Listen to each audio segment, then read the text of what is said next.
যে মৌলিক স্বাধীনতার চেতনার বিষয়গুলো সব কিছুই সেদিন ভুলুণ্ঠিত করা হয়েছিল।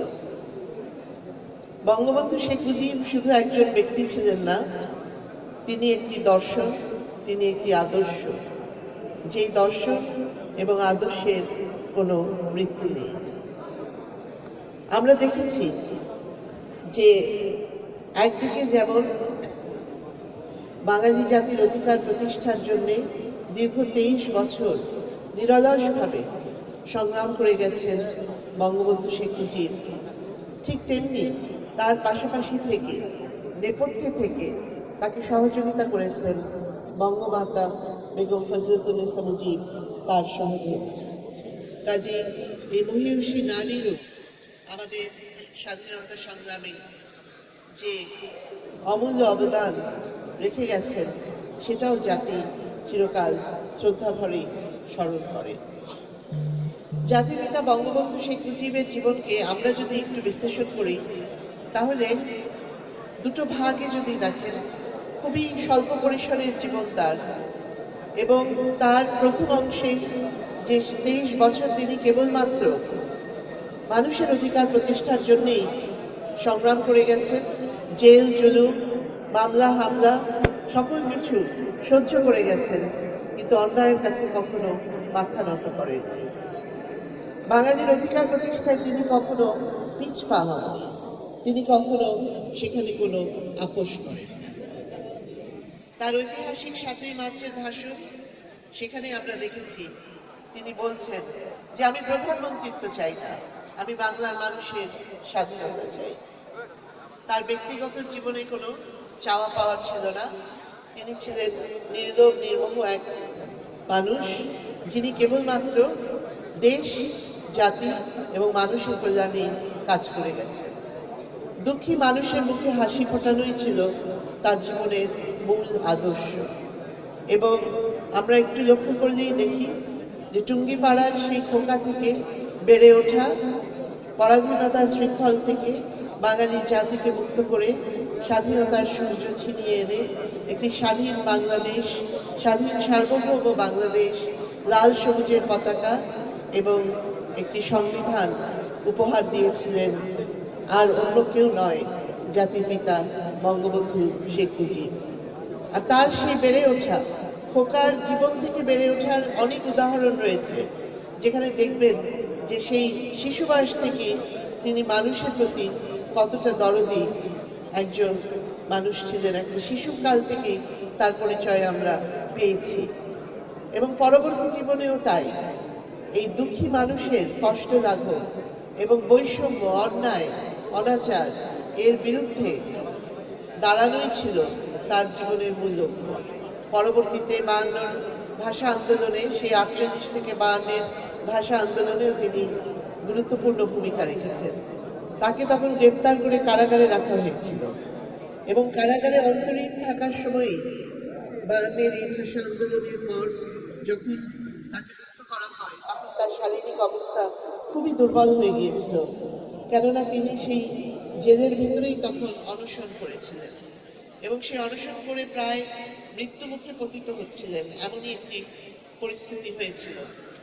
সেই সময় তাকে তার পিতা, যখন তিনি মুক্তি পেলেন, তাকে কারাগার থেকে নিয়ে বাড়িতে নিয়ে যান এবং তখন বঙ্গমাতা বেগম ফজলুন্নেসা মুজিব, যাকে তিনি রেণু বলে ডাকতেন, তিনি বঙ্গবন্ধুকে বারবার বলছিলেন যে তোমাকে এই অনশন কে করতে বলেছে? নিজের শরীরের এই পরিস্থিতি তুমি করেছো, আজকে যদি তোমার কিছু হয়ে যেত তাহলে আমাদেরই বা কি হতো, আর দেশের মানুষেরই বা কি হতো? বঙ্গবন্ধু শুধু এটুকুই জবাবে বলেছিলেন যে আমার কোনো উপায় ছিল না। এই যে একজন মানুষ, সমগ্র জাতির দায়িত্ব তিনি নিজে দিয়েছেন এবং যা তার করা সঠিক মনে হয়েছে, নিজের জীবনের ঝুঁকি নিয়েও তিনি সেটা করেছেন এবং বলেছেন যে তার আর কোনো উপায় ছিল না। এখান থেকে আমরা তার সেই ব্যক্তিত্বের পরিচয় পাই এবং তারপরে 6 দফা, 69-এর গণ অভ্যুত্থান, 71-এর স্বাধীনতা যুদ্ধ, 71-এর সেই 25শে মার্চের কাল রাত্রিতে বঙ্গবন্ধুকে 32 নম্বর ধানমন্ডির বাড়ি থেকে গ্রেপ্তার করা হয়। তিনি চাইলে ওখান থেকে আগেই সরে যেতে পারতেন, কিন্তু তিনি তো তা করেননি। তিনি 25শে মার্চ 32 নম্বরের সেই বাড়িতেই অবস্থান করেছেন এবং সেখান থেকেই তাকে পাক বাহিনী গ্রেফতার করে সেদিন নিয়ে গিয়েছিল এবং দীর্ঘদিন জানা যায়নি যে তাকে কোথায় নিয়ে যাওয়া হয়েছে। এরকম অসংখ্য উদাহরণ রয়েছে তার সাহসিকতা, অদম্য সাহস। আইয়ুব শাহী, ইয়াহিয়া শাহীর রক্তচক্ষু তাকে কখনো দমাতে এমন কুসন্তান হলাম দেশের জন্য, এখন পরামর্শ দিয়ে আপনি দেশ ছেড়ে চলে যান, এই অবস্থা হলো আমার।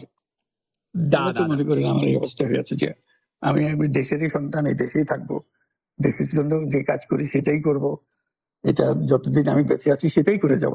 আমাকে বিভিন্ন দেশ থেকে আহ্বান জানাই, আমি কেন এখানে দেশে থাকছেন। আজকেও একটা নতুন দেশ থেকে আহ্বান পেলাম, বলে আমরা সব ব্যবস্থা করে দেবো। এটা আর একটা নতুন দেশ যোগ হলো আছি। কিন্তু আপনি বাংলাদেশেই থাকতে চান, এবং আমাদের কাছে যেটি মানে আমরা সাংবাদিক হিসেবে আপনাকে প্রশ্ন করতেই হয়, আপনি দেখেছেন যে আপনার প্রতিষ্ঠিত গ্রামীণ ব্যাংকের একটি সংবাদ সম্মেলন হয়েছে, সেই গ্রামীণ ব্যাংকের সংবাদ সম্মেলন থেকে আপনার বিরুদ্ধে যে অভিযোগ করা হয়েছে, সেই অভিযোগ মানি লন্ডারিং এর। সেই অভিযোগের ক্ষেত্রে বললাম যে আমি সবচেয়ে ডাকু বাংলাদেশে, সবচেয়ে বড় ডাকাত এদেশে, কাজে সেই হিসাবে সবাইকে জানান দেওয়া হচ্ছে, সেই হিসাবে আমি পরিচিত হয়েছি। আমি সবচেয়ে বড় ডাকাত, আমি সবচেয়ে সাংঘাতিক মানুষ, যে দেশের সর্বনাশ করে যাচ্ছি, সেইভাবে পরিচিত হয়েছি। আপনি আমাদের একটু বলবেন যে আপনি বাংলাদেশের জন্য বা আপনার পরবর্তী লক্ষ্যগুলি কি সারা পৃথিবীর জন্য? আপনি তো শুধু বাংলাদেশ নিয়ে ভাবেন না, যে আপনি আসলে কি করতে চান বা কেমন দুনিয়া চান বা কেমন বাংলাদেশ চান, সেটা আপনার কি লক্ষ্য এই মুহূর্তে? ওই যে বললাম যে এটাই হলো আমাদের স্বপ্নের বীজতলা, যেগুলো আমাদের স্বপ্নগুলো একটা একটা দাসে একটা নতুন আইডিয়া আসে, সেটা একটা বীজতলা। এটা আমরা ট্রাই করে দেখি, একটা ছোট আকারে করি, এটা সফল হলে একটু বড় আকারে করি। এটা বাংলাদেশি করে একবার সফল হলে সারা দুনিয়া এটা লুফে নেয় দেওয়ার জন্য, সারা দুনিয়ার লোক এখানে আসে, আমাদের লোককে নিয়ে যায়, এইভাবে কাজকর্ম করছি। এটা আমরা একটা থাকছি বাংলাদেশে, করছি বাংলাদেশে, কিন্তু সারা দুনিয়ার লক্ষ্য আমাদের দিকে, আমরা কি করছি, কি চিন্তা করছি, কিভাবে এগুলো পরিচালনা করছি।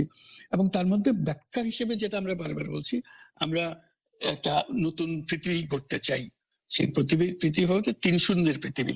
এটাও বহুবার বলা হয়েছে, তার উপরে বই লিখেছে 3 শূন্যের পৃথিবী কি হবে, যে জিরো কার্বন এমিশন। যেহেতু পৃথিবী ধ্বংস হয়ে যাবে এই গ্লোবাল ওয়ার্মিং এর কারণে, একে রক্ষা করতে হলে আমাদের জিরো কার্বন এমিশন অ্যাচিভ করতে হবে। কাজে এটা এমন বিশ্ব আমাদের গড়তে হবে যেটা জিরো কার্বন এমিশনের বিশ্ব হবে, জিরো ওয়েলথ কনসেন্ট্রেশন। আমরা উন্নয়ন বলছি, যে উন্নয়নের সফলতা কোটিগত মানুষের কাছে যায়। এটা শুধু বাংলাদেশে না, সারা পৃথিবীর এই অবস্থা, যে টাকার সমস্ত টাকা কোটি হতেক মানুষের কাছে চলে যায়। দুনিয়ার যত সম্পদ আছে এই মুহূর্তে, তার 90% যে সম্পদ, এটা হয়তো 5% লোকের কাছে। 90% 5% লোকের কাছে রয়ে গেল, এবং আগামী দিনে এটার পরিবর্তন অন্যভাবে 90% জায়গায় এটা 95% হয়ে যাবে, ওই 5% জায়গায় এটা 3% হয়ে যাবে। অর্থাৎ লোকের সংখ্যা কমে যাবে, সম্পদের পরিমাণ তাদের কাছে অনেক বেড়ে যাবে। এটাই হলো বর্তমান অর্থনীতির কাঠামো। আমরা বলছি যে এই কাঠামো যতদিন থাকবে এই পৃথিবী টিকতে পারবে না। একটা হলো জিরো আনএমপ্লয়মেন্ট। বিশেষ করে আমরা যেটা জোর দিয়ে বলি সেটা হলো যে এই যে আর্টিফিশিয়াল ইন্টেলিজেন্স, এটা পৃথিবীকে ধ্বংস করে দেবে। কাজে তার আগে আমাদেরকে ঠিক করতে হবে টেকনোলজিকে আমরা কতদূর নিয়ে যাবো, কোথায় সীমারেখা টানবো, এটা ঠিক করতে হবে। সেই পৃথিবীর নাম দিয়েছি আমরা 3 শূন্যের পৃথিবী, 3 ওয়ার্ল্ড।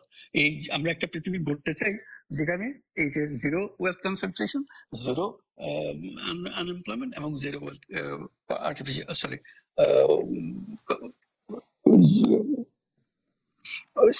গ্লোবাল ওয়ার্মিং জিরো হবে। এই 3টা জিরোর মধ্যে আমরা থাকবো।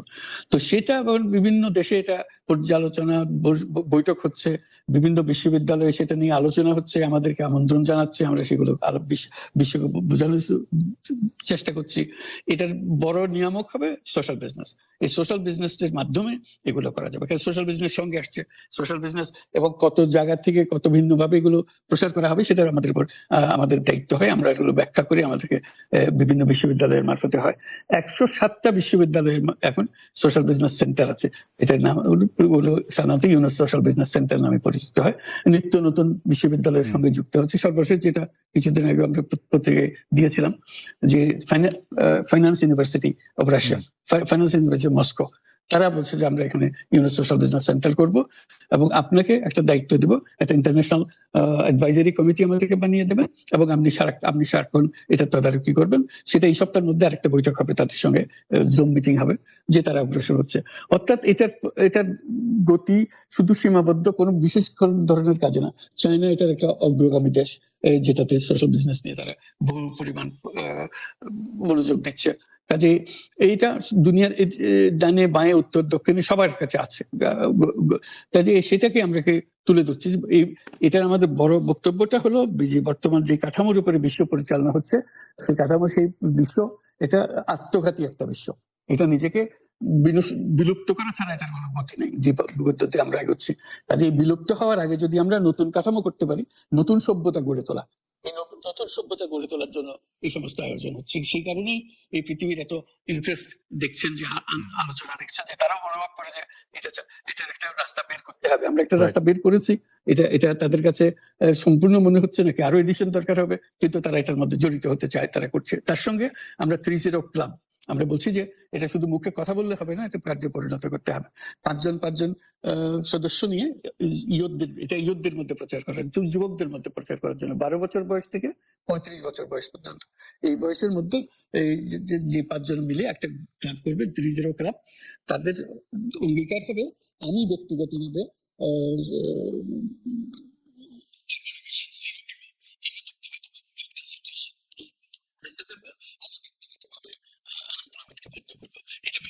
আমি এমন কিছু কাজ করবো না যাতে এগুলো প্রসারিত হওয়ার সুযোগ পায়। কাজে 5 জনে প্রত্যেকে এটা যখন সফল করবে, তাদেরকে বলা হবে 30%। এই 5 জন যদি 30% হতে পারে এবং আরো ক্লাব যদি 30% সৃষ্টি করতে পারে, আমাদের বক্তব্য হলো তাহলে আমরা 30 বিশ্ব গড়তে পারবো। কারণ পুরো জিনিসটা সৃষ্টি করছি আমরা নিজেরাই ব্যক্তিগতভাবে। এই যে ওয়েস্ট, প্রচুর ওয়েস্ট, আমরা বর্জ্য, এই বর্জ্যতেই আমরা শেষ হয়ে যাবো।